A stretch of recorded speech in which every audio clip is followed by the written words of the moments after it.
안녕하세요. 저는 30대 중반의 돌싱이에요. 제가 이렇게 사연글을 작성하게 된 건 기가 막히고 욕도 나오는 제 이혼 과정 때문인데요. 정말 세상에 믿을 놈 하나 없다는 교훈을 비싼 값을 치르고 톡톡히 배웠다고 생각해요. 저희 집은 부자는 아니었지만 부족함 없이 자랐어요. 풍족하게 컸다기보다는 외동딸이라 아버지가 이것저것 다 챙겨주셨으니 제 딴에는 부족함 없이 컸다고 생각해요. 그런 저에게 부족한 게 있다면 그건 엄마의 존재였죠. 그리고 그건 제가 작은 결혼식을 생각하게 된 계기가 됐어요. 아버지를 혼주석에 혼자 앉히고 싶지 않았고 어머니의 빈자리를 실감하고 싶지도 않았으니까요.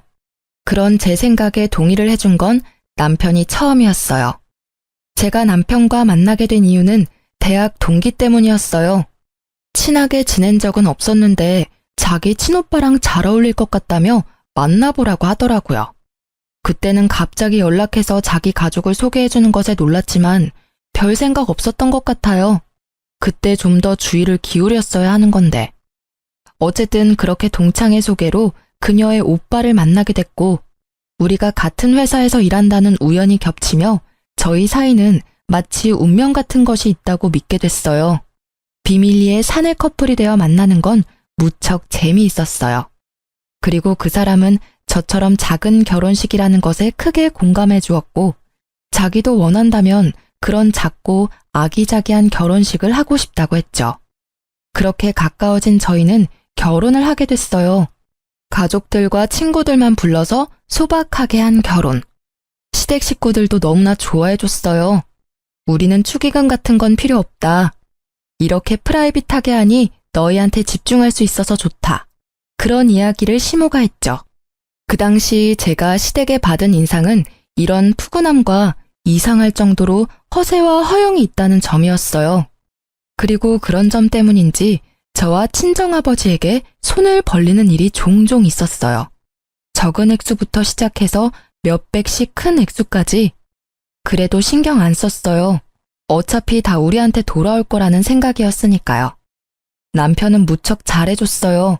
우리 사이에 아이가 없다는 게 조금 문제이긴 했지만 아직 결혼 생활한 지 길지 않으니 곧 생길 거라는 믿음도 있었죠. 다정하고 상냥하고 나를 공주처럼 대해주는 남편에게 단점이랄 게 있다면 바로 친구가 많다는 것과 여전히 비밀 연애를 좋아한다는 것이었죠. 저와 있을 때는 저에게 집중하던 남편은 친구가 불러 나가기만 하면 연락이 뚝 끊겨 제 걱정을 사고는 했죠. 그리고 회사에 결혼한 사람이 같은 회사 사람이라고 밝히고 싶었는데 남편이 그걸 못하게 하더라고요. 직원들을 초대하지 않은 결혼식이라 제 동기들과 상사들은 제가 결혼한 것을 나중에 알게 됐거든요. 그리고 그 상대방이 우리 회사 사람이라는 건 아무도 모르고 있었고요. 남편은 집 주소를 시댁 본가로 적어서 제출했기 때문에 알아채는 사람이 없었어요. 그때는 이런 주도면밀한 점이 그냥 사내 연애의 불편함 때문인 줄 알았는데 나중에 알고 보니 그게 아니었더라고요. 그렇게 1년쯤 결혼 기간을 유지하고 있었는데 그 사건이 제게 일어났어요. 남편이 며칠 전부터 폰으로 시계를 하나 찾아보고 있더라고요. 슬쩍 보니 비싼 브랜드는 아니었지만 신경이 쓰이는지 내내 보고 있더라고요.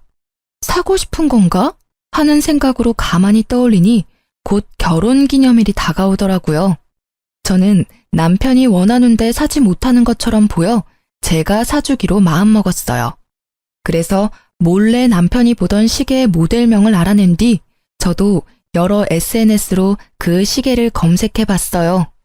착용한 사진이라던가 금액대가 괜찮은지 그리고 쓸만하고 하자는 없는지. 그렇게 사람들이 올린 사진들을 보는데 아주 작은 한순간 제 눈을 사로잡은 사진이 하나 있더라고요. 사진을 착용한 한 남성의 사진이었는데 얼굴은 나오지 않았고 상체만 나온 사진이었죠. 그 남자의 손에는 시계를 차고 앉아 있었어요.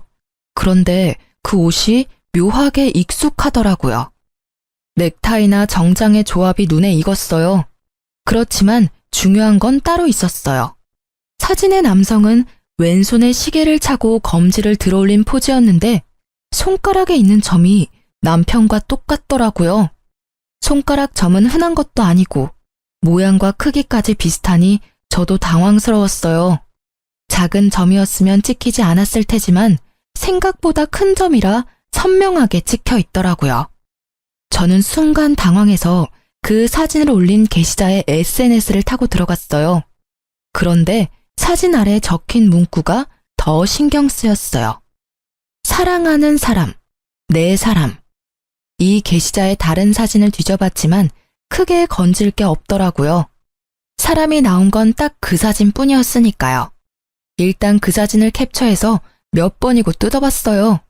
이게 진짜 남편일까 하는 생각이 들었죠. 아닐 거야 하는 마음이 더 컸어요.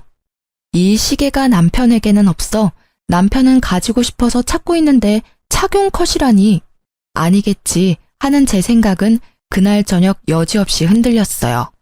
남편이 그 시계와 똑같은 시계를 왼쪽 손목에 차고 왔더라고요. 여보, 그거 처음 보는 시계인데? 예쁘다. 얼마 주고 샀어? 이거 친구가 선물로 사준 거야. 저번에 생일 때 못 만나서 못 줬다고 이제야 나한테 선물로 주더라고. 어때? 괜찮아? 예쁘네. 근데 이거 언제 받은 거야? 어제까지는 안 보이던데. 3일 전에 받았어. 나 약속 있어서 나갔잖아. 그때 친구가 줬어. 3일 전. 그 사진이 찍힌 날짜였어요. 딱 당일이었죠. 저는 직접적으로 남편에게 묻기로 했어요. 그런데 혹시 이 사진에 있는 사람 당신 아냐? 제가 처음에 사진을 보여주니 남편이 순간 멈칫하더라고요. 사진을 유심히 보더니 웃으며 말하더라고요. 나? 이런 사진 찍은 기억이 없는데? 나 아닐 거야. 옷만 비슷한 다른 사람이겠지. 슬쩍 발을 빼려는 모습이 보여 저는 더 적극적으로 추궁했어요. 근데 이 점을 보고도 비슷한 사람이라고 말할 수 있어? 이거 누가 봐도 당신 점이잖아. 왜 거짓말을 해? 내가 내 입으로 이걸 말하게 만드냐고. 당신이 솔직하게 말하면 조용히 이야기하고 넘어가려고 했는데 뭐야? 왜 숨기는데? 딱 봐도 당신이잖아. 제가 확대한 사진에는 남편의 손가락 점이 정확하게 찍혀 있었거든요. 그걸 본 남편의 얼굴이 하얗게 질리더라고요. 확실하게 확인이 가능하더라고요. 여보, 오해하지 마. 이건 내가 다 설명할 수 있어. 무슨 설명? 이 사진보다 더 확실한 설명이 어디 있어? 당신 못 봤지? 이 사진 올린 여자가 이 사진에 뭐라고 써놨는지. 사랑하는 사람이래. 어이가 없어서.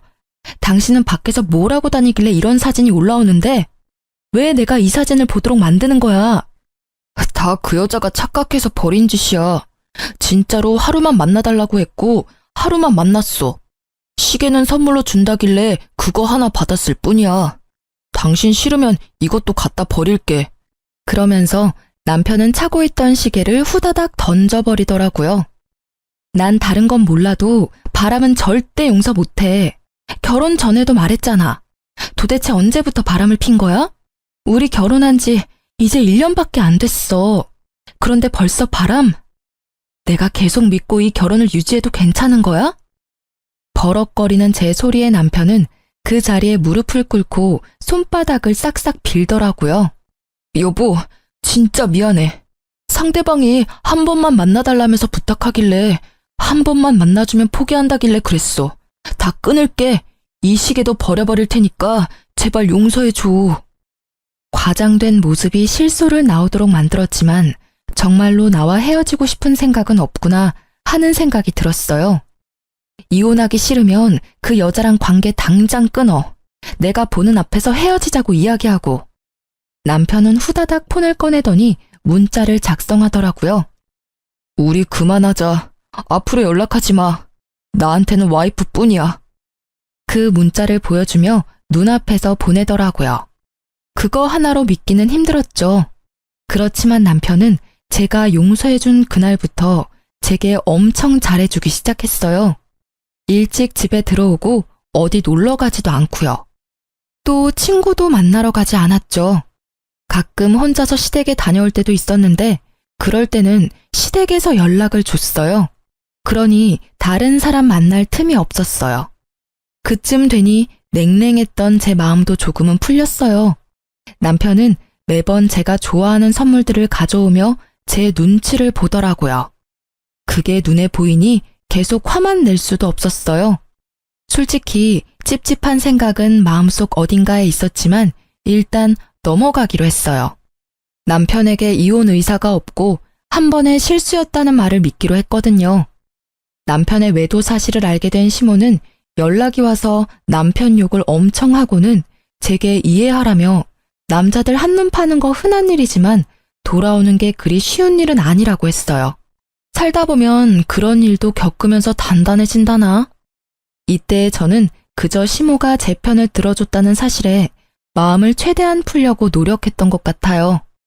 그렇게 시간이 지나고 그 상처가 아물어질 때쯤 이번에는 회사 분위기가 어수선하더라고요. 저를 보는 주변 사람들의 눈빛이 따갑더라고요. 숨어서 지켜보는 사람들이 있는 한편 대놓고 저에게 틱틱대는 직원도 있더라고요. 저는 너무 답답한 마음에 회사에서 나와 바람을 쐬는데 그때 저와 그나마 친한 직원이 지나가더라고요. 저는 서둘러 그 직원을 붙잡았어요. 저기, 오랜만이야. 잠시 나하고 이야기 좀 할 수 있을까? 혹시 나 요즘 회사에서 이상한 소문 돌아? 언니, 몰랐어요? 나는 당연히 알고 있을 줄 알았는데. 지금 난리 났어요. 옆 부서에서 일하는 영미 씨 알죠? 영미 씨가 언니가 자기 남자 뺏어간 여자라고 회사 여직원들 사이에서 엄청 소문내고 다녀요. 그거 진짜는 아니죠. 영미라는 여직원은 저보다 3살이 어린 여자였어요. 직급은 낮고 예쁘장하게 생긴 여자. 내가 왜 그 여자 남자를 뺏어가? 나 1년 전에 결혼해서 남편 있어.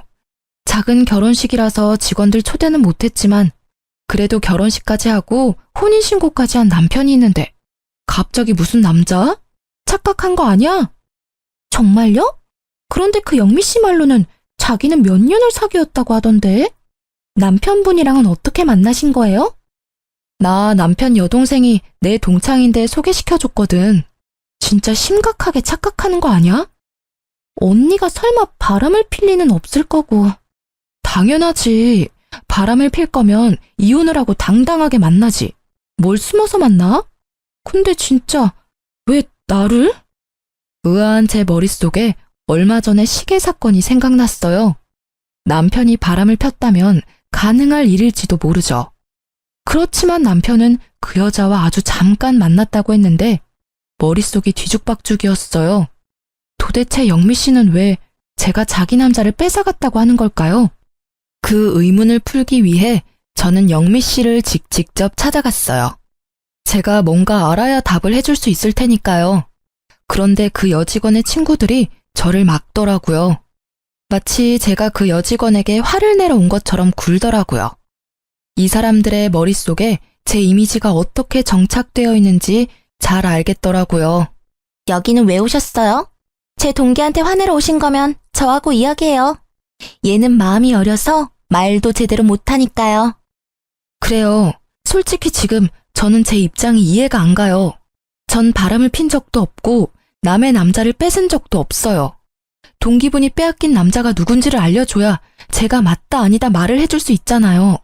도대체 누구를 말씀하시는 거예요? 정말 뻔뻔하시네요. 지금 그쪽 분이랑 결혼한 그 남편분이 제 동기의 오래된 남자친구였다고요. 갑자기 튀어나와서 돈으로 남자를 꼬시고는 두 사람 강제로 불륜처럼 만들었다면서요? 어떻게 순수하게 사랑하는 한 커플을 순식간에 불륜으로 만들 수가 있어요? 그러니까 두 사람이 사귀고 있는데 제가 끼어들어서 지금 제 남편을 빼앗았다는 말인가요? 그런데 그 말이 이상한 게 먼저 만났고 서로 좋아하면 결혼을 했으면 되잖아요. 그럼 제가 유부남을 꼬실 일은 없었을 텐데요. 저는 분명히 미혼이라는 제 남편을 남편의 여동생인 제 동창에게 소개받았거든요. 그건 그쪽의 일방적인 주장이잖아요. 유부남을 꼬신 건 아니지만 남의 남자 꼬신 건 맞는 말이잖아요. 그리고 가해자가 이렇게 피해자 찾아오는 거 문제 있다고 생각하거든요. 뒤쪽에 다른 동료들에게 보호받고 있는 영미라는 직원은 쪼그려 앉아 다른 사람의 품 안에서 부들부들 떨고 있더라고요. 이 여직원은 자기가 피해자고 저는 가해자라는 프레임을 이미 확실하게 만들어뒀더라고요. 기가 찬 제가 더 이야기를 하고 싶었지만 상황이 좋지 않아 포기했어요. 그리고 집에 돌아와 남편에게 물어보기로 했죠. 당신 도대체 뭘 하고 다니는 거야? 회사에 이상한 소문 퍼진 거 알고는 있어? 내가 왜 남의 남자를 빼앗은 파렴치한 여자가 되어 있는 건데 설명 좀 해봐. 그 여자가 지금 자기가 피해자라고 완전 나를 천하의 나쁜 년으로 만들었다고. 갑자기 무슨 소리야? 나 그때 헤어졌어. 난 모르는 일이야. 정말로 몰랐어? 그런 소문이 회사에 지금... 됐고, 그 여자는 당신이랑 꽤 오랫동안 사귀었다는데 그 말은 어느 쪽이 진짜야? 오래 사귀었다고? 아니야, 절대로 그럴 일 없어. 정말로 며칠 뿐이었다니까. 그리고 진짜 깔끔하게 헤어졌어. 상대방이 헤어진 거 앙심 품고 그런 짓 저질렀나 본데? 남편의 말에 저도 그 여자가 이상한 사람이라고 생각했어요. 헤어지자고 해서 앙심을 품었다고요. 그런데 그 다음날 그 상간녀에게서 연락이 왔어요. 무척이나 당당하게 만나자고 하더군요. 저는 상간녀가 나오라는 곳으로 나갔어요. 다리를 척 꼬고 앉아있는 모습이 너무도 당당해서 저는 말문이 막혔어요. 드디어 저랑 이야기할 마음이 들었나요? 이렇게 불러내다니 의외네요. 회사에서는 그렇게 부들부들 떨고 있더니. 그때는 놀라서 그랬죠. 제가 보자고 한 이유는 간단해요. 그 남자랑 헤어져줘요. 그는 여전히 저를 사랑하고 당신하고는 돈 때문에 결혼한다고 했거든요. 빨리 이혼하고 저 만나고 싶다고 하기도 했고요. 만약 헤어져주면 최소한 당신 이야기는 더 이상 퍼지지 않도록 해줄게요. 이미 퍼졌는데 더 이상 퍼지지 않도록 해준다는 건 큰 의미 없는 거 아시죠? 솔직히 저는 아직까지는 남편 말을 믿어요. 당신과 헤어졌다고 하더라고요. 최근까지 딴짓도 안 했고 당신 만나러 갈 시간도 없었어요. 아, 그거요? 혼자 시댁 자주 가지 않았어요? 그러고서 저한테 온 거예요. 가족한테는 거기 있다고 말해달라고 했고요. 전 그 집 사람들하고도 친하거든요. 그리고 혹시 못 믿겠으면 보실래요? 저랑 그 사람이 나눈 대화 내용? 상간녀가 보여준 톡 내용은 보는 동안 토할 만큼 역겨운 대화로 가득했어요. 더러운 기분에 결국 저는 화가 머리끝까지 났죠. 헤어졌다고 해놓고는 거짓말을 했으니 제가 돌아버리지 않겠어요? 그런 저에게 상간녀가 한마디를 때리더라고요. 솔직히 난 피해자잖아요. 잘 사귀고 있는데 당신이 내 남자와 바람핀 거니까. 게다가 돈으로 유혹해서 남자 뺏어간 가해자는 당신이고. 피해자라. 그렇게 치면 제 쪽이 더 큰 피해자 아닌가요? 저는요, 당신하고는 달리 그 남자 가족한테 소개받아서 결혼했어요. 분명히 말해두지만 저는 그 남자가 유부남이었다거나 다른 여자가 있었다면 절대로 결혼 안 했을 거고요. 이것만 보면 저는 혼인빙자 사기를 당한 거거든요? 맞잖아요. 당신 말대로 그 집안 사람들이 당신과 그 남자 사이를 인정하고 있었다면 저에게 왜 남자를 소개시켜 줬겠어요? 의도가 확실하게 있으니까 소개시켜 줬을 거고 뭔가 목적이 있으니까 당신이 있는 걸 숨겼을 테고 그리고 그 의도와 목적이 돈이라는 건 당신한테 들어서 이미 짐작이 됐고요. 저한테 그런 거 따져봐야 소용없는 거 아시죠? 이미 당신은 회사에서 남의 남자 뺏어간 천하의 나쁜 년이거든? 회사에 얼굴을 들고 다닐 수 없을 정도로 퍼졌으니 회사 그만두고 내 남자하고도 당장 헤어져. 당신 때문에 우리 애는 지금 호적에도 올리지 못하고 아빠 없이 크게 생겼거든? 여기서 진짜 빡쳤어요. 애가 있었다는 걸 처음 들었잖아요. 그만큼 오랜 세월 함께 해왔다는 걸 들으니 배신감이 확 밀려왔어요. 저는 그녀의 말에 즉시 이혼을 결심했어요. 그렇지만 상간녀에게는 이혼해주겠다 이야기하지 않았어요. 저만 당할 수 있나요? 전 회사를 그만둘 생각도 없었고 이대로 천하의 나쁜 년이 되고 싶은 생각은 추호도 없었죠. 그래서 그 상간녀에게는 남편과 이야기해보고 결정하겠다고 하고 헤어졌어요. 그렇지만 언제까지고 냉정하게 유지하는 건 못할 짓이더라고요. 그래서 시댁으로 찾아가서 한바탕 했어요. 다들 알고 계셨죠? 여자 있는 거. 심지어 애 있는 것도 아시면서 저하고 이 남자 결혼시킨 거죠? 이 혼인은 무효고 당장 이혼할 거예요. 그리고 이 집안 사람들 싹 다 고소할 거예요. 아가, 제발 다시 한번 생각해보면 안 되겠니? 이혼은 안 된단다.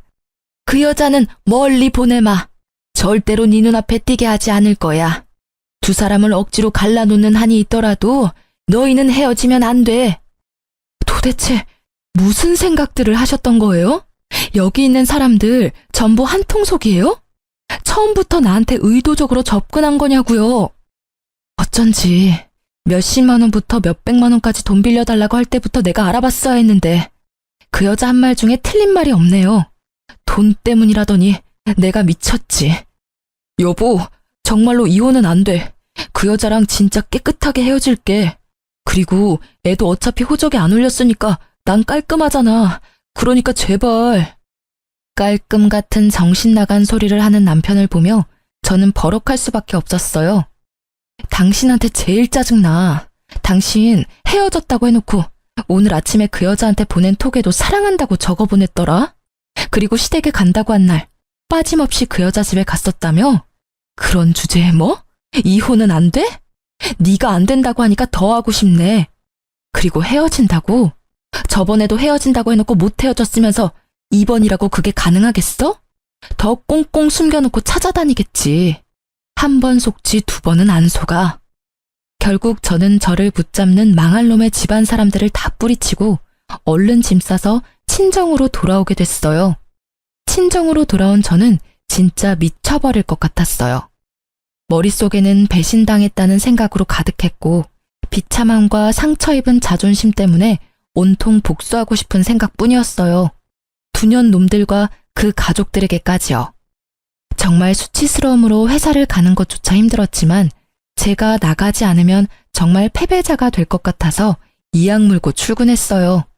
회사에서는 여전히 불명예스러운 소문이 가득했고 저는 그 소문을 의식하지 않으려 했지만 소문을 믿고 있는 사람들이 저를 의식하니 어쩔 수 없이 제 의도와는 다르게 시달리게 되더라고요. 그래서 저는 정면으로 부딪히기로 했어요. 우선은 상간녀를 만나기로 했죠. 이혼 준비 다 되셨어요? 남편도 나하고 이혼하기를 원하면 당신 말처럼 이혼해 줄 거야. 만약 남편이 이혼을 원하지 않으면 이혼은 안 할 거고. 그리고 당신이 요구한 이직은 절대 안 돼. 나도 나름의 커리어가 있고 힘들게 그 자리까지 올라갔거든? 상간녀는 회사를 그만두지 않겠다는 말에 불만족스러운 표정으로 저를 쳐다보더라고요.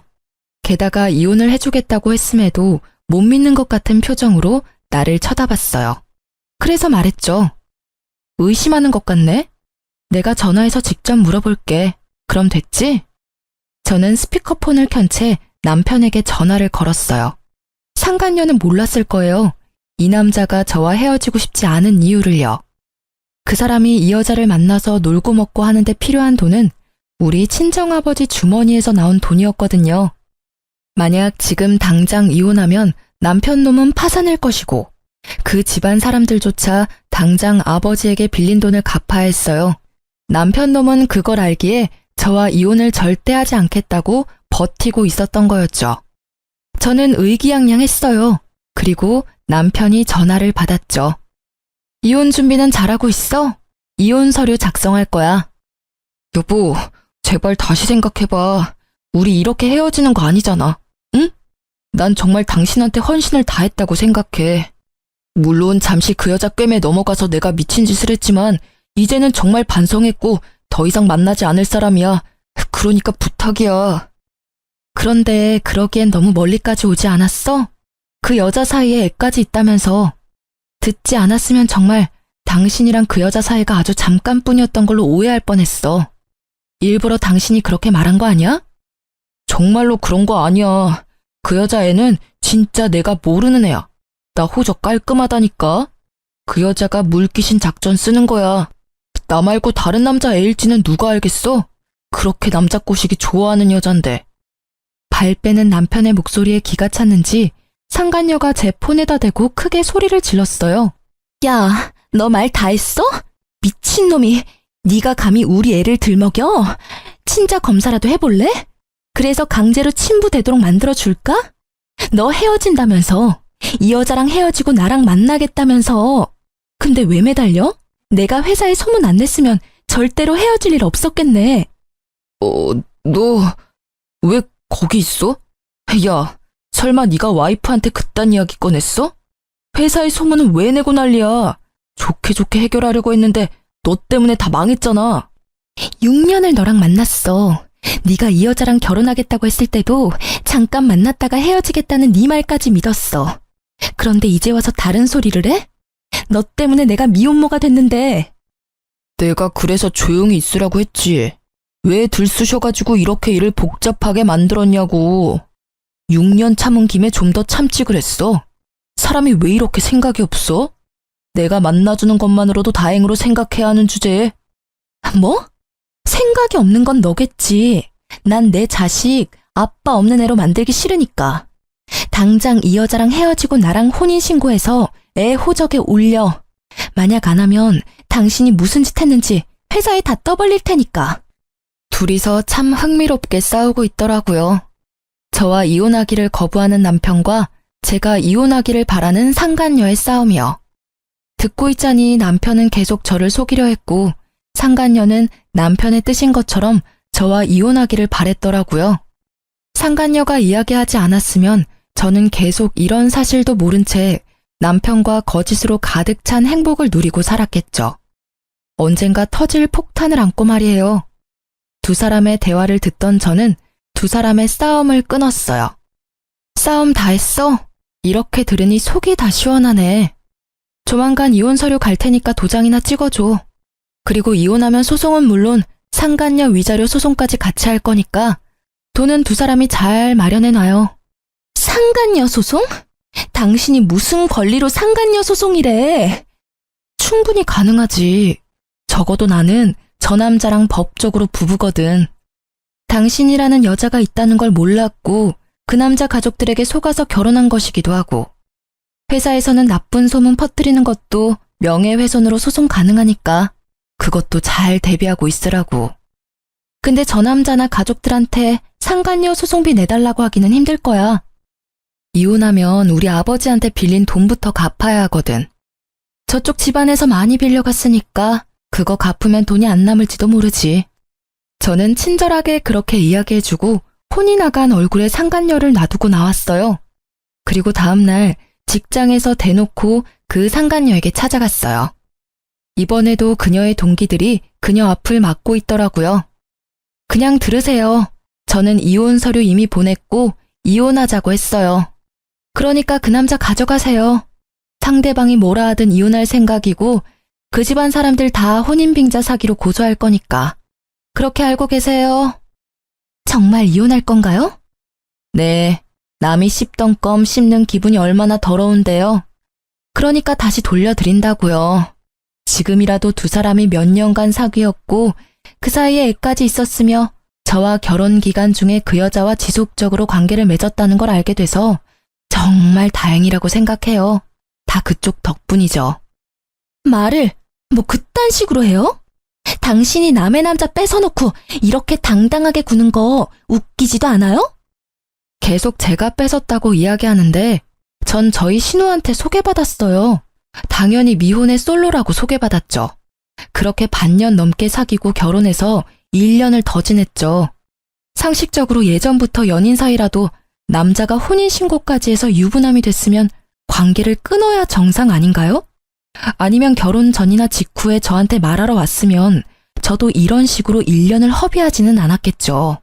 결혼한 걸 뻔히 알면서도 말 안 하고 몰래 만났다가 회사에 제가 남의 남편 뺏은 것처럼 소문내고 제가 좋게 이야기할 수 있었겠어요? 그렇게 피해자하고 싶으면 하세요. 저라면 자존심 상해서 피해자는 못할 것 같은데. 확실하게 법의 심판을 받게 해드릴 거니까 기대하세요. 우선은 상간녀 소송부터니까 잘 준비하세요. 제 말에 당황한 건 듣고 있던 동기들 쪽이었어요. 유부남인 걸 알았으면 헤어지거나 알게 된 즉시 이야기를 했어야 하는데 그걸 숨기고 만난 건 명백히 상간녀의 잘못이니까요. 그렇게 이야기하고 제자리로 돌아오니 제 책상에 무슨 꽃다발이 놓여 있더라고요. 제가 좋아하는 꽃이 가득한 걸 보니 누가 산 건지 짐작이 가더군요. 남편이 점심을 틈타 와서 기다리고 있더라고요. 여보, 기분 풀어. 우리가 얼마나 서로에게 충실했는지 잘 알잖아. 아무리 그래도 우리가 지내온 추억을 생각해서라도. 번지수 잘못 짚었어. 그 꽃 영미 씨 갖다 줘야지. 우리 이제 이혼할 거잖아. 나보다 더 오랫동안 만나온 상간녀가 있으면서 나한테 이러면 곤란한데? 이런 저희의 실랑이에 결국 그 상간녀도 등장했어요. 저는 상간녀를 보고는 남편에게 더 매몰차게 굴었어요. 우리 이미 이야기 끝났어. 난 이런 취급 받으면서까지 당신이랑 결혼 유지하고 싶은 마음 전혀 없어. 여자의 애까지 있었으면서 총각 흉내하면서 결혼까지. 그거 사기거든? 좋은 말로 할 때 이혼해줘? 안 돼, 여보. 제발 다시 생각해봐.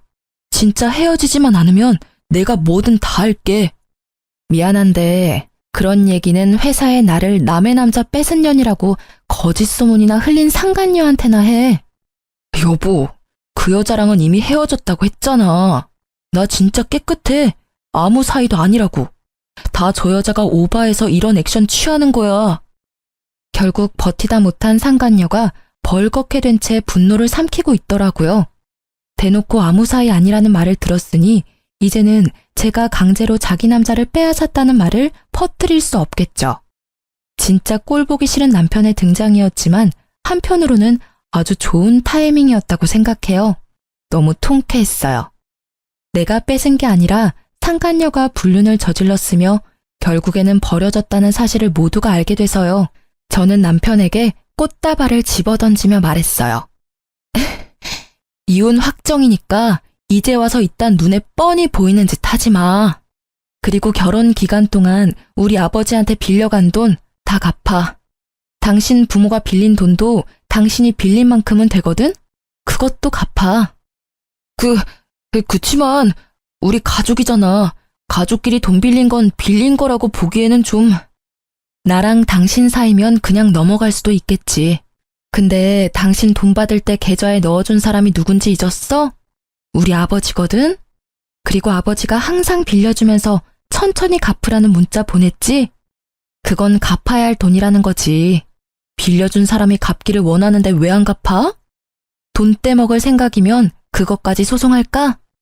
제 말에 남편 놈은 급히 손사래를 치며 그런 거 아니라더군요. 분명히 헤어지라고 했는데도 다시 만날 정도로 좋아한 여자였으면서도 돈을 갚아야 할 상황이 되니 여자며 애며 다 버리는 남자랑 살았다는 게 더 비참했어요. 정말로 나를 돈으로 봤나 하는 생각이 들었거든요. 그렇지만 이 사건을 통해 회사 분위기는 싹 바뀌었어요. 남편은 바람핀 찌질한 놈이 되었고 상간녀는 모두가 보는 앞에서 피해자 흉내내다가 진짜 피해자가 됐죠. 저는 외도 남편 참교육시킨 승리자가 됐죠. 저는 막타를 상간녀에게 때렸어요.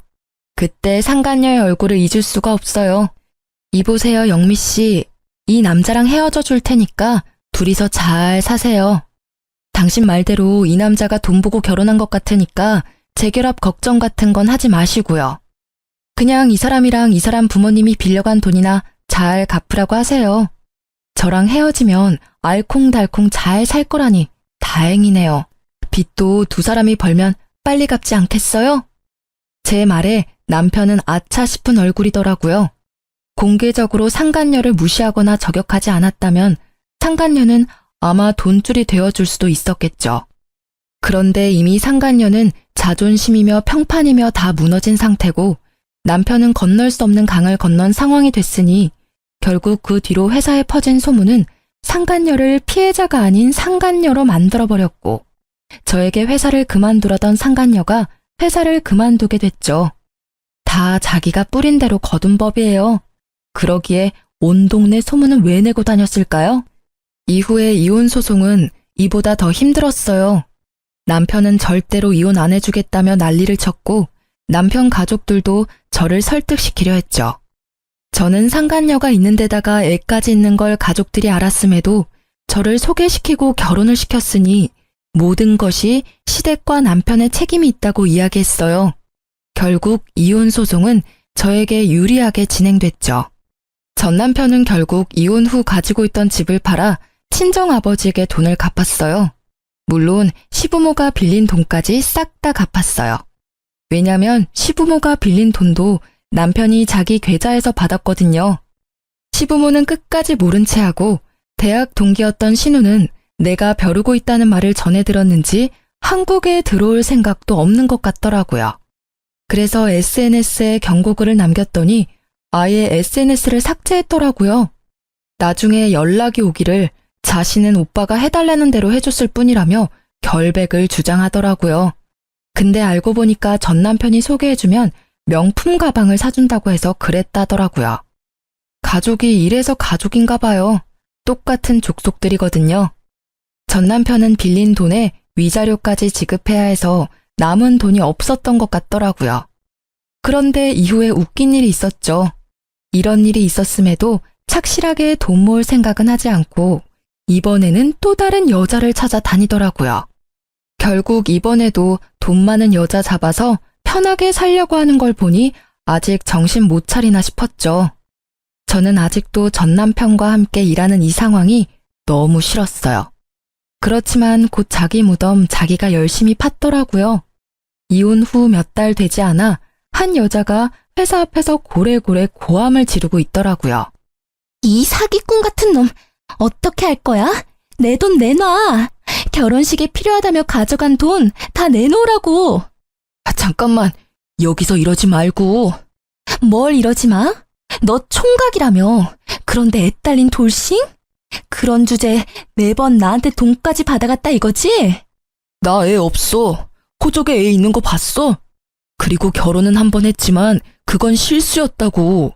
제대로 된 결혼 생활도 아니었어. 그리고 돈은 결혼식 하는데 썼다고 했잖아. 참 말하는 걸 보니 나쁜 놈이 틀림없더라고요. 상대방 여자에게는 씨알도 먹히지 않았죠. 거짓말을 이렇게 한다 이거지? 내가 모를 줄 알았어? 방금 내가 웨딩샵에 전화하고 달려온 거거든? 드레스가 마음에 안 들어서 바꾸려고 전화했더니 예약은커녕 주문도 안 돼 있더라고.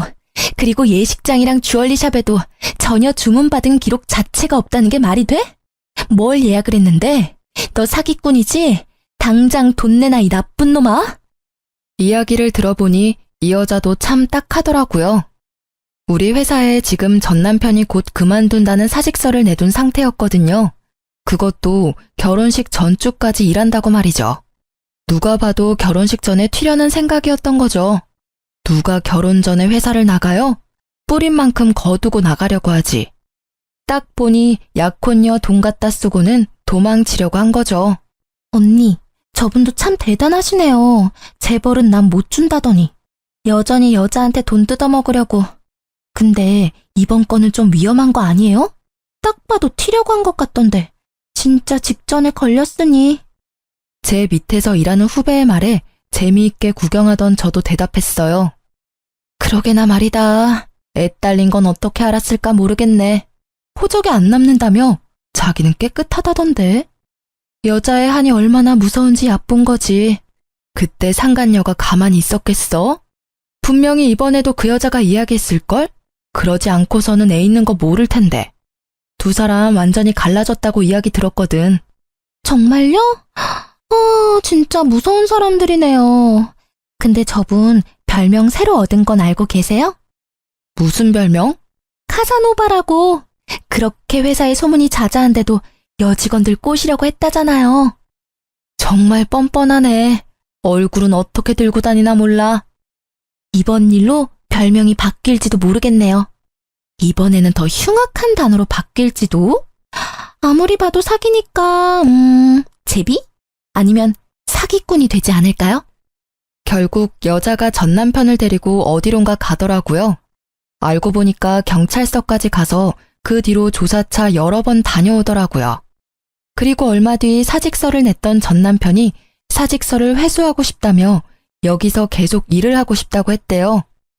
그런데 회사에서는 이미 사직서 수리가 됐고 회사에서 이렇게 무리를 일으킨 사람을 데리고 있기 어려우니 다른 곳을 알아보라고 했다고 하더라고요. 그렇게 전 남편도 퇴사를 하게 됐어요. 그 뒤에 사람들이 제게 알려주기를 남편은 또 2달 만에 여자가 신고를 해서 퇴사 권고가 내려온 모양이더라고요. 저는 속이 다 후련했어요. 제 속을 타게 만든 2사람이 다 퇴사했으니까요. 아직까지도 저는 그 2사람으로 인한 트라우마에 시달려 혼자 지내고 있어요. 아버지가 이번엔 진짜 믿을 만한 사람을 소개시켜주겠다고 했지만 글쎄요. 이 정도로 당하고 나면 새로운 사람을 만난다는 게 무척 무섭고 어려운 일처럼 느껴지거든요. 제가 단순히 겁이 많은 것일 수도 있죠. 그렇지만 언젠가는 좋은 인연이 나타나지 않을까 하는 생각도 들긴 해요. 검증된 사람이라면 만나도 좋을 것 같다는 생각은 하지만 지금 당장은 아니라는 거죠. 눈 뜨고도 코 베인다는 말이 있잖아요. 저는 이번 이혼을 통해서 속이려는 놈 앞에서는 장사 없다는 걸 깨닫게 됐어요. 누가 이기겠어요? 작정하고 속이려는데. 어떤 사람들은 속아 넘어간 쪽이 잘못이라고 말하는 사람도 있지만 진짜 속이려고 작정한 사람들에게는 못 이겨요. 이 일 이후로 모든 일에 의심부터 하고 보는 의심병이 생긴 것도 어찌 보면 당연하죠. 어떠세요? 제 이혼 이야기를 들으니 욕이 나오시나요? 정말 회사 안에 소문이 파다하게 퍼졌을 때는 진짜 죽고 싶었는데 그래도 이렇게 수습이 되어서 다행이라고 생각해요. 물론 상처야 남았지만 그걸 알고 나서는 모두가 저에게 잘 대해주거든요. 은연중에 저를 비난했던 사람들이 제게 죄책감을 가지게 된 것인지도 모르죠. 그냥 모르는 척 그 호의를 받아들이고 있어요. 그 사람들도 그 상간녀의 꾀임에 빠진 거나 마찬가지니까요. 제 이야기를 들려드리는 건 돌다리도 두들겨보고 건너시라는 말을 해드리고 싶어서예요. 그리고 속았다고 자책하지 마시라는 것도요. 속는 사람이 잘못인 게 아니라 속이는 사람이 잘못인 게 당연하잖아요. 그러니 만약 누군가에게 속았다면 나를 탓하지 말고 상대방을 마음껏 탓하고 호되게 그 값을 치르도록 만들어주세요. 쓰다 보니 엄청 길어졌네요. 저의 이혼사 재미있었는지는 모르겠지만 읽어주셔서 감사합니다.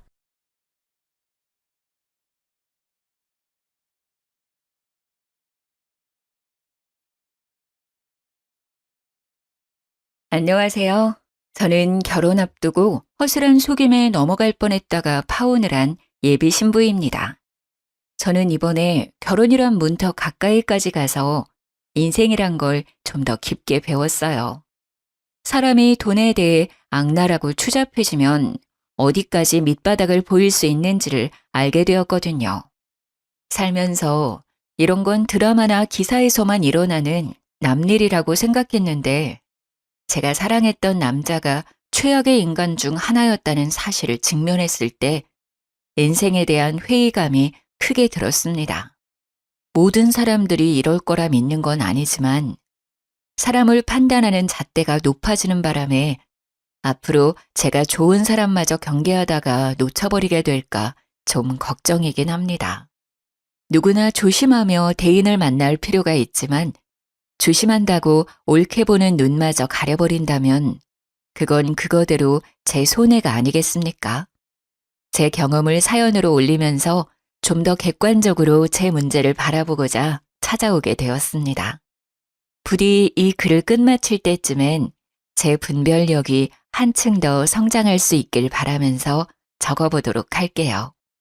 저는 예비 신랑과 결혼을 전제로 만나기 위해 소개팅을 통해서 만난 인연입니다.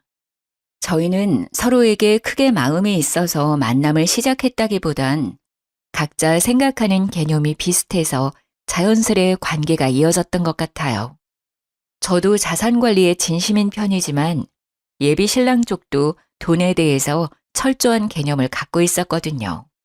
저는 결혼 대상이 돈만 헤프게 쓰는 사람이 아니면 될 거라고 막연히 생각을 했었는데 예비 신랑을 만나면서 돈을 모으는 개념에도 다양한 케이스가 있을 수 있다는 사실을 깨우친 계기가 되었어요.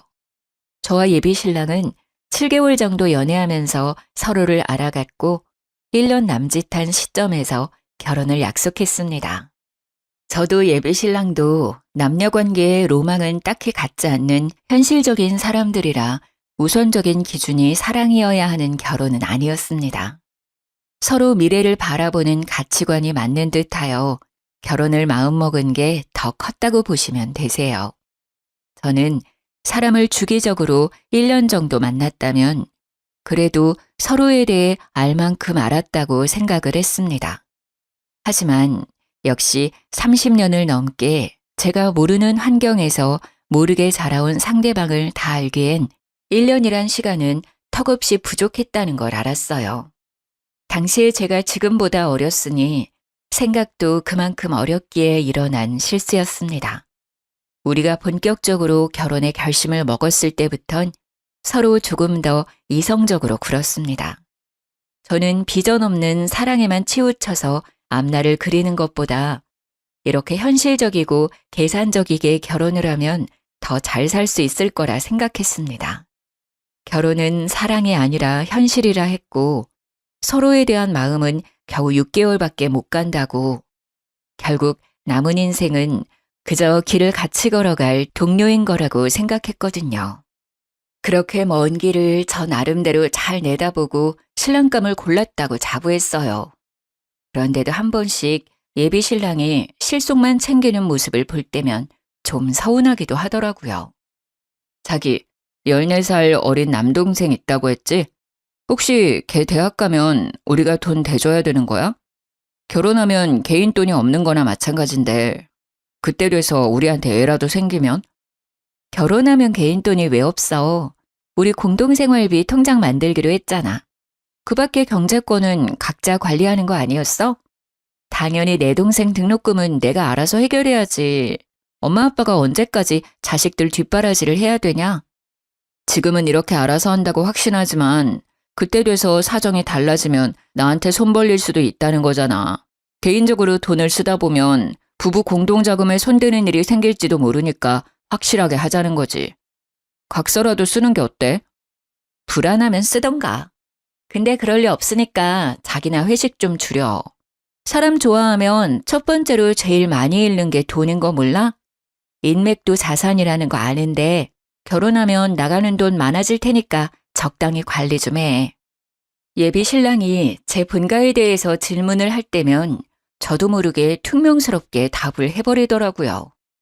그가 무슨 의도로 묻는 건지 알지만 그래도 마음 한구석에 서운한 건 어쩔 수 없는 여자의 감정인가 봐요. 실속 챙기는 거 좋고 저도 경제관념이 철저한 사람이 믿음직스러운데 다른 사람도 아니고 제 가족에게 돈 쓰는 것도 아까워하니 이 남자가 저를 여자로는 전혀 안 보는 것 같다는 생각이 들었어요. 물론 예비신랑 태도가 이해 안 되는 건 아니었습니다. 예비신랑은 외동이라서 형제 쪽으로 돈이 들어가거나 빌려줄 일이 없는 상황이긴 한데 그래서 우리 집에만 돈이 들어가면 더 자기 손해라고 생각하는 것 같더라고요. 저는 말 그대로 14살이나 어린 남동생이 있어요. 그런데 부모님이 그때까지 남동생에게 경제적 지원을 하기에는 건강에 무리가 갈지 모르잖아요. 해서 제가 부모님을 도와서 생활비를 보태고 있는 상황이었거든요. 그렇다고 제 수입이랑 여건에는 차질이 생길 정도가 아니었기 때문에 저는 괜찮았단 말이죠. 그렇게 집에다가 생활비를 대주더라도 저는 따로 모은 돈이 4억 5천 정도 있었어요. 나가는 돈만 있던 게 아니라 제 나름 목돈을 만들 정도의 수익은 벌고 있었다는 뜻입니다. 그런데 제가 예비 신랑에게 서운함을 느낄 수밖에 없었던 건 저희가 결혼 전제로 만나는 거라서 각자 수익은 투명하게 공개를 했었거든요. 저는 제가 집안의 가장이나 다름없어서 나가는 돈이 꽤 되는데도 불구하고 큰 돈을 모았는데 정작 외동인 예비 신랑은 시부모가 노후 준비되어 있는 상황이었고 저랑 동갑에 직장 연차도 더 높으면서 겨우 2억 8천 정도를 모은 상태라고 했습니다. 모은 것 자체는 당연히 대단하다, 칭찬을 해줘야 할 부분인 거 알아요.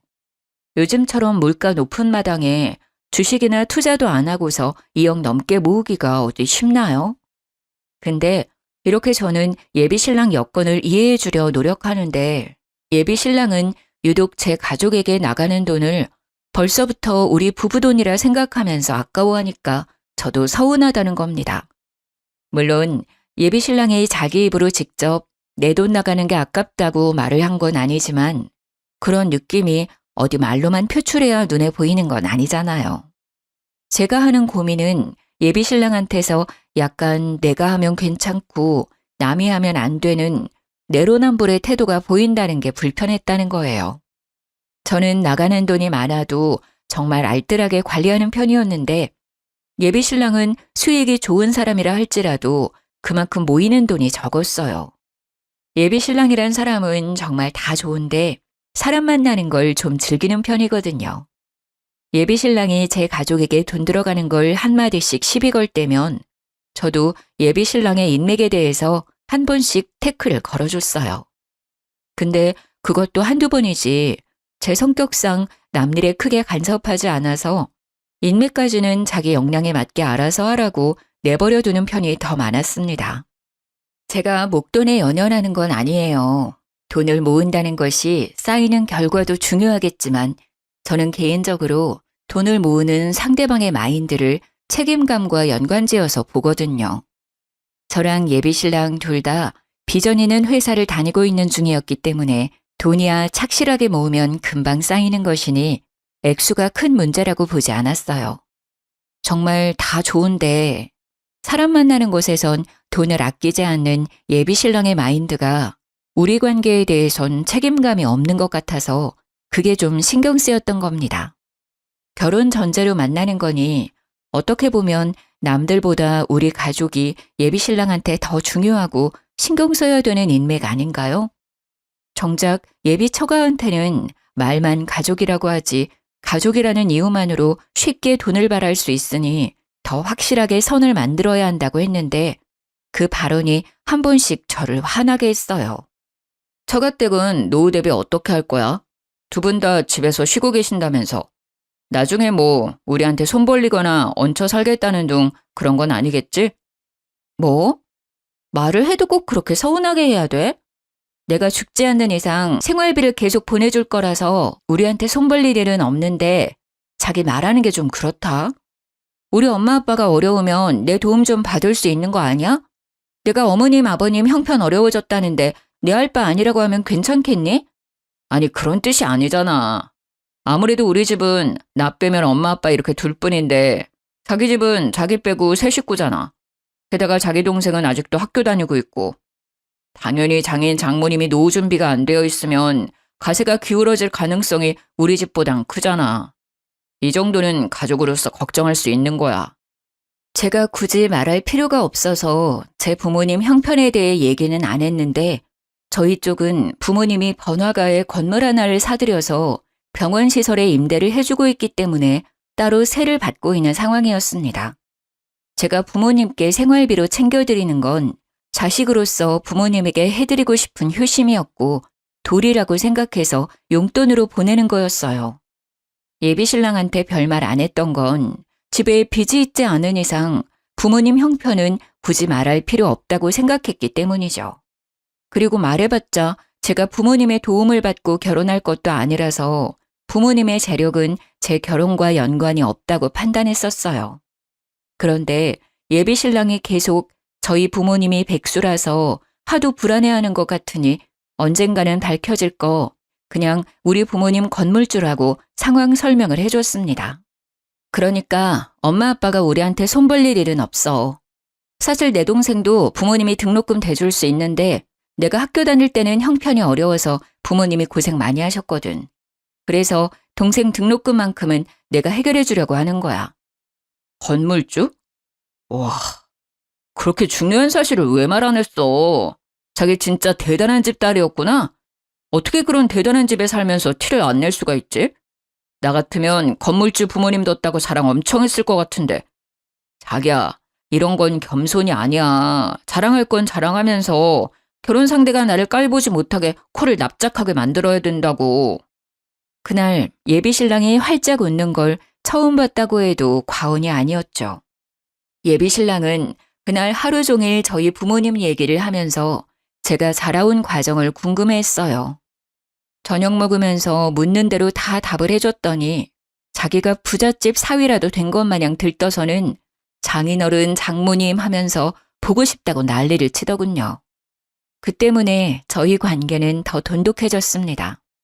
돈독해질 수밖에 없도록 예비 신랑이 제게 많이 노력했어요. 근데 정작 예비 신랑이 그렇게 자랑했던 예비 시부모 노후 준비는 제가 아는 내막과는 좀 차이가 있었더라고요. 원래 예비 신랑은 예비 시부모가 노후 준비 다 된 상태라서 둘이 알아서 잘 먹고 잘 살 거라고 했거든요. 그런데 예비 시부모는 둘 다 공무원이었던 사람들이라서 당시 퇴직을 하고 소량의 연금을 받고 있다고 했어요. 요즘은 연금이 얼마 안 돼서 그것만으로는 여가 생활을 즐기거나 여행을 즐길 수 있는 여건은 안 되잖아요. 그래서 예비 신랑이 한 번씩 기념일만 되면 용돈을 준다고 했습니다. 약간의 용돈만 있으면 굳이 우리한테는 손 벌리지 않을 거라고 뒤늦게 저한테 고백하더라고요.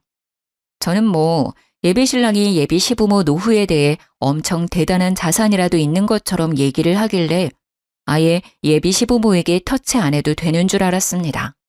그런데 기념일마다 용돈을 주고 있었고 예비 시부모가 여행 가고 싶다고 하면 예비 신랑이 돈을 보내줘야만 갈 수 있는 상황이라고 하더라고요.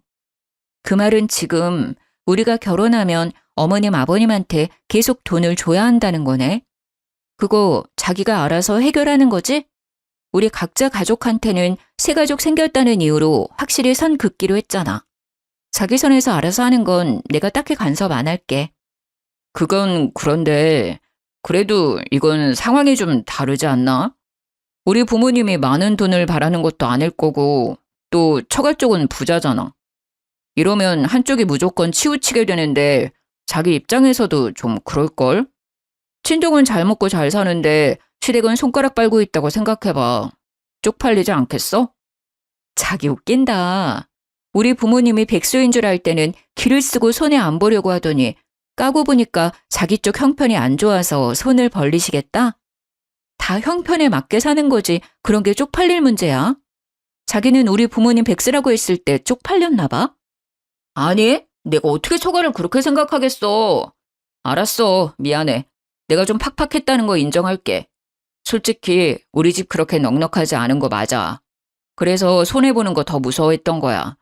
나도 너희 집 어렵다고 하면 당연히 도와주고 싶지. 그런데 그럴 형편이 안 되는 거 아니까 일부러 자존심 세웠던 거야. 예비 신랑은 그제야 자기의 진심을 실토하면서 자존심을 내려놓았습니다. 그렇게까지 기죽은 채로 사과를 하니까 제가 오히려 더 미안하더라고요.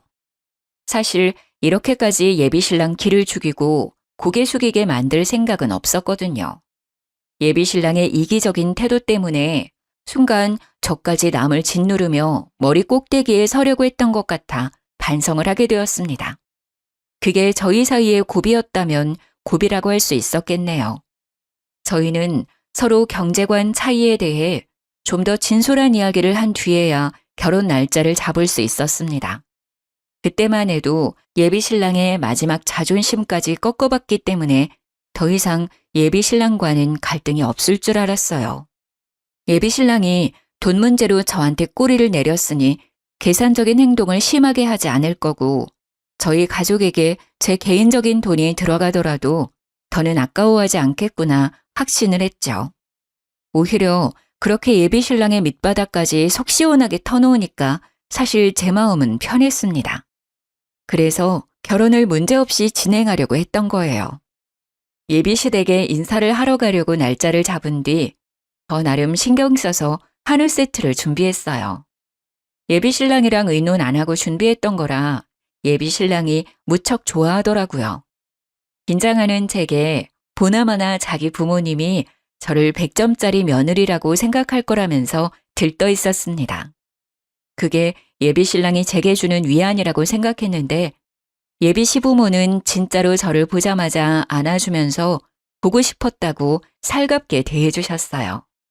솔직히 버선발로 뛰어올 정도로 좋아해 줄지는 몰랐습니다. 좀 당황스러웠지만 미움을 받는 것보단 100만 배 나은 대접이 아닙니까? 저는 그 뒤로 안심하면서 내숭 없이 인사를 드릴 수 있었어요. 이런저런 대화를 편하게 나누다 보니까 예비 신랑이 생각보다 저에 대해 많은 걸 얘기해 놨더라고요. 예비 신랑이 미리 언질을 했다길래 저는 그저 제 성격이나 됨됨이, 직업이랑 나이 정도만 말해놨을 거라고 생각을 했어요. 그런데 제 경제력까지 아주 세세하게 알려놨더라고요. 저뿐만이 아니라 저희 부모님 형편까지도요. 불쾌했다기보단 예비 신랑이랑 돈 때문에 잠깐 갈등이 있었다는 것까지 알고 계셔서 좀 당황스러웠습니다. 우리 아들이 워낙 효자라서 가족한테는 돈을 안 아끼는 녀석이거든요. 그래서 항상 돈에 대해 좀 예민했어요. 아마 아가씨 처지를 잘 모르고 서운한 소리를 했던 것 같은데 아들이 아가씨를 소홀하게 생각해서 그런 건 절대 아니니까 오해는 안 했으면 해요. 그럼요. 이미 얘기 끝난 일이라서 그 부분에 대해선 전혀 개의치 않고 있어요. 근데 저희끼리 사소하게 오간 다툼인 줄 알았는데 알고 계셔서 좀 당황스럽긴 하네요. 어머님, 아버님한테 잘 보이고 싶었는데 이미지가 깎였겠어요. 이미지가 깎이긴 왜 깎여요? 얘기 들어보니까 참 꼼꼼하고 야무진 사람이던데. 나는 오히려 아들을 나무랐다니까요. 요즘 애들 돈 개념이 해퍼서 자기한테 투자하기 바쁘지 누가 부모한테 손 안 벌리려고 결혼 자금 미리 모아서 4억을 만들었겠어요. 그것도 나이 30대 초반밖에 안 된 사람이. 우리 아들이 무조건 잘못 판단한 거예요. 예비 시모는 자기 아들을 과하게 깎아내리면서 제 기분을 맞춰주려고 했어요. 처음에는 그저 저를 위한 배려라고만 생각했는데 듣다 보니까 그냥 제 편을 드는 느낌이더라고요. 마치 제 환심을 사려는 것 같다는 느낌이었죠. 하지만 그때는 예비 시부모와 첫 만남이기도 했고 첫 만남에 저한테 이렇게까지 환심을 살 이유가 없다고 생각해 그저 착각이라고만 봤습니다. 어쨌든 예비 시부모는 제가 젊은 나이에도 불구하고 사치 안 부려서 좋아하는 것 같았어요. 일단 좋아해 주시니 그걸로 점수는 괜찮게 땄다고 생각했죠. 결혼을 한다면 시집살이는 크게 당하지 않겠구나 함부로 예측하기도 했습니다. 그래서 저도 그 뒤로 예비시댁을 찾을 때면 예비 시부모에게 일찍부터 며느리 노릇을 잘했어요. 이미 저는 그 집에서 며느리 대접을 받고 있기도 했습니다. 예비 시모는 며느리가 생기면 하고 싶었던 일들이 많다면서 딸이 있었다면 좀 덜 했을 텐데 무뚝뚝한 아들만 있다 보니까 며느리를 너무 기다렸다고 하더라고요. 저를 보면서 딸이 생긴 것 같아 정감이 간다고 이것저것 다 해주고 싶다고도 하는 겁니다. 예비 시모의 마음이 너무 고마워서 저도 그런 애교 많은 예비 시모에게 살가운 며느리가 되어주고 싶었어요. 결혼 전부터 예비 시댁과 친해지면 저 또한 생활이 편할 테니까 예비 시모의 이런 친근함이 좋기만 했습니다. 그래서 그랬어요. 딸이랑 하고 싶었던 일이 있으면 나한테 다 말하라고 내가 같이 해주겠다고 말이죠. 그랬더니 예비 시모가 어찌나 좋아하던지 그 모습을 보니 저도 기분이 좋아서 예비 시모와 개인적으로 데이트 날을 잡았어요. 예비 시모한테 뭐 하고 싶었냐고 물었는데 막상 하고 싶은 건 잘 모르겠다고 하시더라고요. 그냥 저랑 더 가까워지고 싶어서 같이 놀러 나가고 싶었대요. 저더러 그냥 자기한테 보여주고 싶은 곳 있으면 데려가 달라고 하길래 제가 알아서 데이트 코스를 짰습니다. 원래는 주말마다 예비 신랑과 꼭 만남을 가졌는데 한날은 일부러 예비 신랑과의 약속을 취소하고 예비 시모와 단둘이 맛있는 걸 먹으러 간 적이 있었어요. 그렇게 저는 예비 신랑 만날 때보다 더 신경 써서 그날 하루를 준비했습니다. 그렇게 기분 좋은 마음으로 예비 시모를 만나서 대형 카페에 디저트를 먹으러 갔는데요. 희한하게 예비 시모가 내내 딴 생각을 하고 있는 것 같은 거예요. 저와의 대화에 집중하지 못하고 계속 주위를 둘러보거나 높은 건물들만 쳐다보길래 혹시 재미가 없냐고 슬쩍 물어봤습니다. 그 순간 저는 좀 당황스러운 말을 들었어요. 누구랑 같이 노는 건데 재미없을 리가 있겠니? 그냥 바깥 나들이 안 한 지 오래됐다 보니까 높은 건물이 많이 생긴 게 신기해서 자꾸 쳐다보게 되네. 어쩜 건물들이 이렇게 다 화려하다니? 이런 것들도 다 주인이 있겠지? 건물주들은 돈 못 벌어도 참 배부르겠다, 야. 알고 보니 예비 시모는 지나다니면서도 저랑 식사를 하거나 커피 한 잔을 하면서도 내내 건물만 보고 있었던 거였어요. 그 의도가 뭔지 처음엔 몰랐습니다. 그런데 예비 시모가 그 다음 말을 뒤잇는 순간 제가 생각해오던 예비 시모란 사람과 그 실체는 다를 수도 있겠다는 걸 처음으로 느꼈어요. 소영아, 사돈 쪽도 건물주라고 했지? 병원 시설에 임대 주고 있다면서. 바깥사돈 건물도 여기에 이런 것들처럼 큼직큼직하니? 달에 돈이 어느 정도 들어오는 거야? 사돈 어른들은 좋은 곳에서 두 발 뻗고 자겠구나. 너무 부럽다. 아, 저도 자세한 건 굳이 여쭤보지 않아서 잘 몰라요. 그래도 건물 있는 거랑 사는 건 별개 문제인 것 같더라고요. 저희 부모님 그냥 평범하게 살고 계세요. 연식 60년 된 아파트에서 살고 있는걸요. 물론 압구정에서 값비싼 아파트이고 80평에 살고 있긴 합니다. 하지만 그 부분은 굳이 말씀드리고 싶지가 않았어요. 저희 집 건물 얘기를 하면서 눈을 반짝거리는 예비 시모가 좀 낯설게 느껴졌거든요. 아이고, 어디 사는 게 뭐가 중요하니? 사돈이 그렇게 알뜰하니까 너도 그 장점을 쏙 빼닮았나 보구나. 사돈이 자식 하나도 너무 잘 키우셨어. 어떻게 노후 대비까지 그렇게 탄탄하게 해놨대? 나도 생각이 좀 트인 사람이었으면 건물 하나 사놨을 텐데. 혹시 사돈 건물이 어떤 건지 나도 좀 구경할 수 있을까? 저는 이때 아차 싶었습니다. 예비 시모가 저랑 놀고 싶어 했던 건 저와 가까워지기 위해서가 아니라 저희 부모님의 건물이 궁금해서였다는 걸 크게 알아챘어요. 그래서 저와 시간을 보내는 내내 건물만 쳐다보기 바빴고 제가 알아서 저희 부모님 건물 앞으로 데려가 주길 기다리고 있었던 것 같았습니다. 순간 당황해서 아무런 대답을 못했어요. 저도 모르게 표정 관리도 못했던 건지 예비 시모가 불편하면 굳이 안 그래도 된다며 한 발자국 양보하더군요. 못 보여줄 이유는 없으니까 예비 시모한테 구경시켜드리겠다고 말은 했는데 부모님의 건물까지 가는 내내 저는 예비 시모가 던지는 말에 전부 떨떠름하게 답했어요. 애교 많다고만 생각했던 예비 시모의 모습이 그 순간만큼은 무력에 눈이 먼 사람 같아서 정이 살짝 떨어졌거든요. 그렇게 도착한 건물 앞에서 예비 시모는 더욱더 가면을 벗었습니다. 사실을 듣기만 했을 때보다 직접 확인했을 때 더 큰 충격과 희열을 느끼지 않습니까? 예비 시모는 건물 앞에서 박수를 짝짝 치면서 진짜 높고 크다고 병원 시설이 몇 군데 들어있는지 건물주면 병원에서도 지인 할인 같은 게 있는지 혹시 건물에 자리 하나 나면 자기 가게 하나 들여주면 안 되는지 말도 안 되는 질문들만 늘어놓았습니다. 제가 대답하기 곤란한 질문이기도 했어요. 그래서 저는 그날 거의 예비 시모에게 거짓말을 했습니다.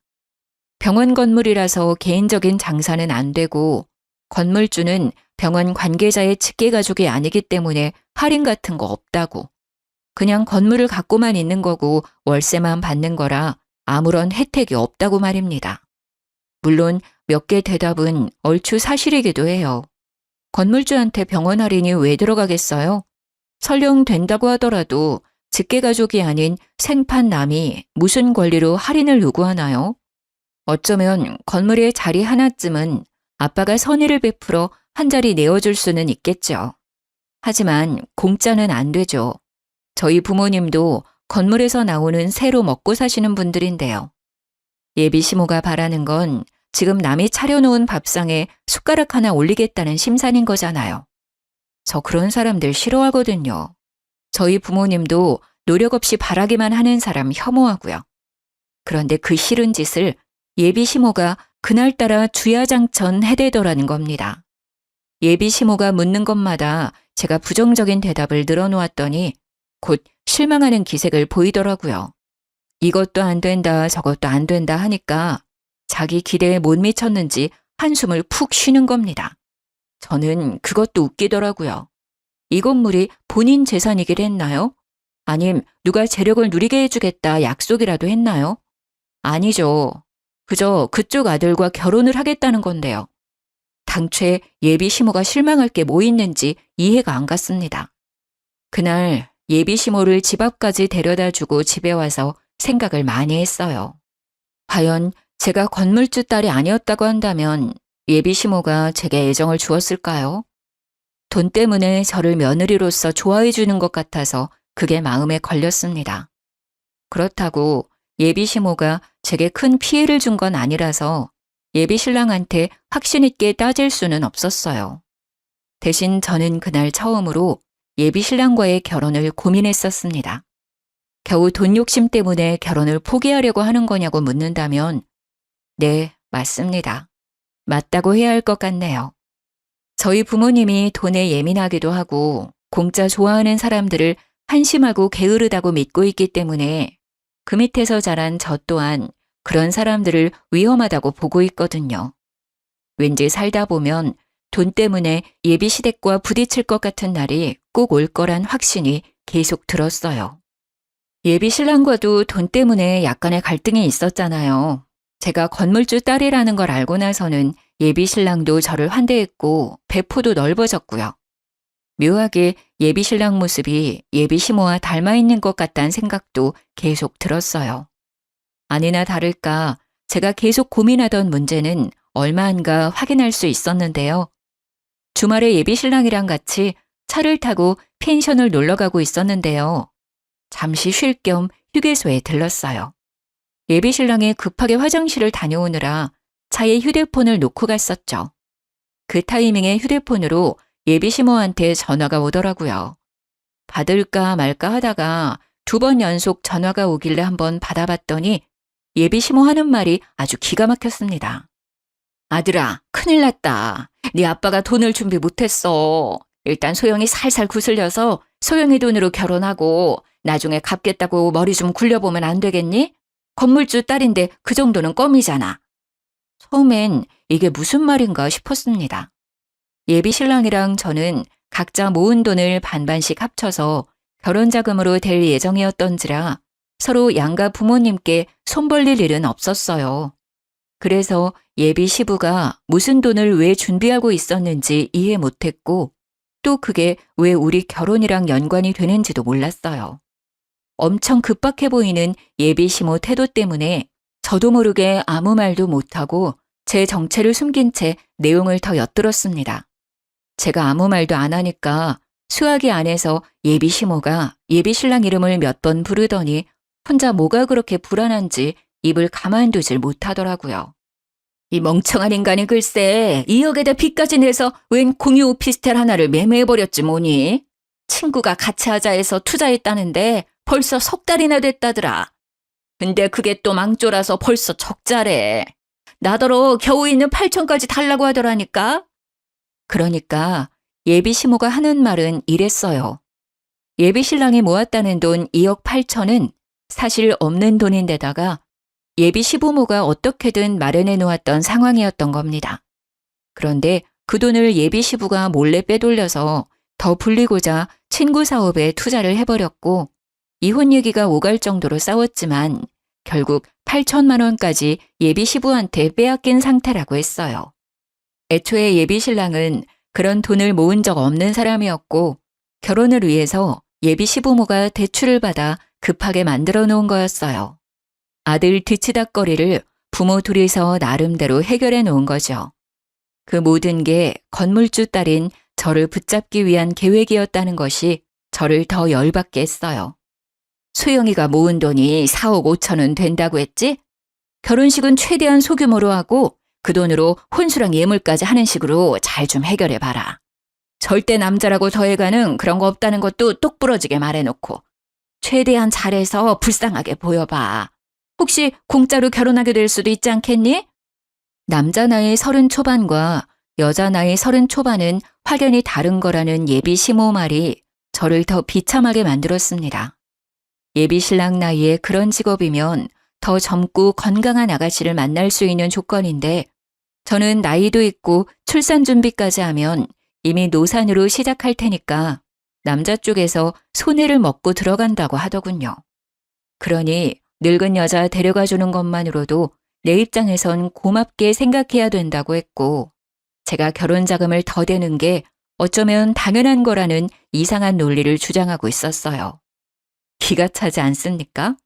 제 앞에선 알랑방귀 뀌면서 어떻게든 제 환심을 사 실체를 숨기기 바쁘더니 제 뒤에서는 예비 신랑이랑 이런 사기 작당을 꾸미고 있었다는 게 웃기잖아요. 당연히 겨우 빙산의 일각을 확인한 셈이겠지만 저는 일단 그 순간에 이미 큰 배신을 느꼈습니다. 제가 결혼을 고민했던 이유에 확신을 가해준 거나 다름없으니까요. 듣다 보니 예비 신랑이 계산적으로 행동하면서 우리 집에 손해보기 싫다는 식으로 말했던 과거들도 머릿속을 스쳐가더군요. 그렇게 피해보긴 싫어하면서 어쩜 남의 돈은 그리도 쉽게 생각하는 건지. 그 부모의 그 자식이지 않습니까? 저희가 그때 당시 이미 내년으로 결혼식장을 예약해 놓은 상태였는데 그 계약금도 예비 신랑이 바빠서 그 돈으로 제가 먼저 예약을 해 놓았거든요. 저는 당연히 예비 신랑 바쁘다니까 그런 줄로만 알았죠. 그 식장 예약마저도 예비 시모가 시켜서 일부러 제 돈만 쓰게 했다는 걸 알았습니다. 아들아, 왜 말이 없어? 답답해 죽겠네. 지금은 우리가 급한 상황이니까 소연이 돈밖엔 답이 없다고 알아들었어? 일단 결혼하는 게 중요하단 말이야. 걔가 우리 집 사람으로 들어오면 돈은 안 갚아도 돼. 식구끼리 무슨 돈을 빌리고 갔겠니? 그 부분은 엄마가 알아서 할 테니까 소영이 도망 못 가게 단단히 잡아라. 네, 어머님. 잘 새겨들었습니다. 하마터면 제가 사기 결혼당할 뻔했는데 손해보기 전에 싹을 자를 수 있어서 다행이네요. 어머님께서 오두방정 떨면서 해주신 경고는 거지 새끼한테 잘 전해놓을게요. 그동안 제 시간 빼앗긴 건 좀 억울하지만 저 놓쳐주셔서 감사드려요. 수아기야는 아주 잠잠했습니다. 자기 때문에 계획이 잘못됐다는 걸 알았는지 식겁했나 보더라고요. 그러거나 말거나 저는 전화를 끊어버렸어요. 예비신랑 폰이 잠겨 있어서 녹음 파일을 전송하지 못한 게 아쉬웠는데 그 문제는 그리 어렵지 않게 해결이 되었습니다. 화장실에서 돌아온 예비신랑에게 휴대폰을 건네주면서 좀 열어달라고 했더니 예비신랑이 껄껄 웃으면서 자기는 몰래 바람 피우는 사람 아니라고 스스로 아주 깨끗한 남자라며 흔쾌히 열어주더라고요. 그래서 저는 제게 통화 녹음을 쉽게 보낼 수 있었어요. 전송이 완료된 후로는 폰을 돌려주고 겉옷을 챙겼습니다. 돈이 없으면 없다고 솔직하게 말하지 그랬어. 내가 자기 가족 먹여 살릴 물주인지 몰랐네. 그동안 부모랑 머리 맞대고 우리 집 등골 빼먹을 작당하고 있었던 거야? 어머님 입에 모터 달린 줄 알았잖아. 지금은 건물주 딸 놓치게 생겨서 난리가 났던데 얼른 통화해보지 그래? 무슨 소리야? 엄마한테 전화 왔었어? 뭐야, 내 전화 받은 거야? 왜 남의 전화를 함부로 받아? 엄마가 뭐라던데? 아니야, 엄마가 뭐라고 했든 그거 다 엄마 망상이야. 어머님이 내 돈 떼먹고 안 갚을 궁리하고 있던데? 망상도 어쩜 그런 빈대 같은 망상을 한다니? 돈 때문에 아들이 젊은 나이에 나처럼 늙은 여자 만나서 억울하신 것 같더라. 근데 생각을 해봐. 내가 더 엿같지 않겠어? 경제력 좋은 남자랑 결혼할 수 있었는데 너 같은 거지 새끼 만나서 내 돈 다 털릴 뻔했잖아. 얼른 엄마랑 통화하라니까? 우리 지금 파혼하는 거야. 저는 그대로 예비신랑 차에서 내렸습니다. 그리곤 결혼식장 예약한 것이 생각나 문을 닫기 전에 정산을 해줬어요. 들고 있던 아메리카노 뚜껑을 열고는 그대로 예비신랑 차 시트에다 커피를 쏟아줬습니다. 너 때문에 날리게 된 식장 위약금 있잖아. 이걸로 퉁치자. 앞으로는 돈 착실하게 모아서 어린 여자 만나. 멍청한 여자를 꼬셔야 될 거야. 그래야 순순히 돈 내주지 않겠어? 그대로 문을 닫아버렸더니 예비신랑 혼자서 안절부절 난리가 났더군요. 저를 당장 붙잡긴 해야겠는데 차를 두고 갈 순 없고 차 시트는 망가져서 화가 나는데 나와 파혼해버렸으니 무작정 화를 낼 수는 없고 혼자 많이 복잡해 보이길래 그냥 작별 인사하고 저는 친정 부모님께 연락해 휴게소로 데리러 와달라고 부탁했어요. 예비 신랑이 이 와중에 자기 차가 먼저라고 생각을 한 것도 대단했습니다. 급하게 핸들을 꺾고 휴게소를 나가버리더라고요. 그날 뒤로 연락이 왔었는데 그 전화를 받지 않고는 대신 녹음 파일을 보내줬어요. 예비 신랑한테 네 엄마가 한 소리 직접 들어보라는 말과 함께요. 그러니 쪽팔린 줄은 알았는지 연락이 없더라고요. 그래서 저는 우리가 합의하에 파혼을 했다고 생각했습니다. 결혼식장 예약했던 거랑 결혼 인사드렸던 거 말고는 뭐 특별하게 준비했던 것이 없어서 아쉬울 것도 없더라고요. 예비 신랑을 잇는 데는 긴 시간이 걸리지 않았어요. 그런데 제가 좀 끈질긴 거머리 집안을 만났었나 봐요. 요가를 배우면서 마음의 안정을 찾은 지 한두 달이 지났을 때였습니다. 한날 요가 학원을 가던 중 부모님한테서 연락이 왔는데 웬 아줌마가 부모님 건물에서 난동을 부리고 있다는 연락이었어요. 그러면서 자꾸 나를 부르며 찾는다길래 서둘러 쫓아갔더니 세상에나 그 아줌마가 우리 부모님 앞에서 무릎 꿇고 있는 거 아니겠어요? 다 내 탓이니까 제발 우리 아들만 좀 데려가줘요. 절대 속이려고 그랬던 게 아니에요. 건물주 딸이라니까 나도 모르게 욕심이 나서. 우리 애는 내가 시키는 대로만 했을 뿐이에요. 잘못 없으니까 제발 내 아들 좀 받아주세요, 사돈. 나도 사정을 다 들은 사람입니다. 그쪽에서 자기 아드님 아깝다고 우리 딸 돈 빼먹을 생각하지 않았어요? 그런데도 뻔뻔하게 받아달라 무릎을 꿇어요. 우리가 손해보는 장사인 게 눈에 보이는데 누가 아끼는 자식을 그런 집에 보낸답니까? 이미 우리 딸이 그쪽 아들 버린 걸로 알고 있어요. 남의 직장 와서 행패 부리지 말고 당장 돌아가세요. 큰소리 치고 있는 부모님께 급하게 다가갔더니 그 여자가 저를 받고 그때부턴 저를 붙잡으며 생떼를 부렸습니다. 듣자 하니 예비 시부가 투자했던 친구 사업이 그 짧은 기간에 폭삭 망했더라고요. 적자만 생기고 수익은 세 발의 피도 안 된 수준이래요. 친구 사업은 결국 부도를 맞았고 친구 혼자 빚더미에서 도망치는 바람에 예비 시부가 그 빚을 떠안게 되었대요. 그래서 사채에 손 벌리기 전에 우리를 찾아온 듯 했습니다. 너희들 결혼하면 내가 차차 갚을게. 돈만 먼저 좀 빌려주면 안 되겠니? 지난번에 했던 통화는 신경 쓸 거 없다. 내가 나이 먹고 헛소리 짓거린 거야. 내가 너처럼 귀한 딸내미를 어떻게 등쳐먹겠어. 네 돈 떼먹을 생각 없었다. 다 갚을 테니까 제발 돈 좀 빌려주라. 아니, 결혼만 좀 해줘. 지금 이게 될 거라고 생각하세요? 더 추한 꼴 당하기 전에 그만하세요. 딱 봐도 문제 있는 집에 누가 희생정신으로 시집을 가겠어요. 요즘은 어린데 건물주 딸인 아가씨들도 많아요. 딴 건물 전전하면서 멍청한 아가씨들 한번 찾아보던가요. 저는 똑똑해서 더는 그 집에 기회 주고 싶은 생각 없거든요. 하필 성형외과가 많았던 우리 건물 주위에는 유독 젊은 사람들이 많았습니다. 그 사람들이 휴대폰으로 예비 시모를 찍고 있었는데 예비 시모는 그걸 뒤늦게 깨달았는지 순식간에 얼굴이 벌개지더라고요.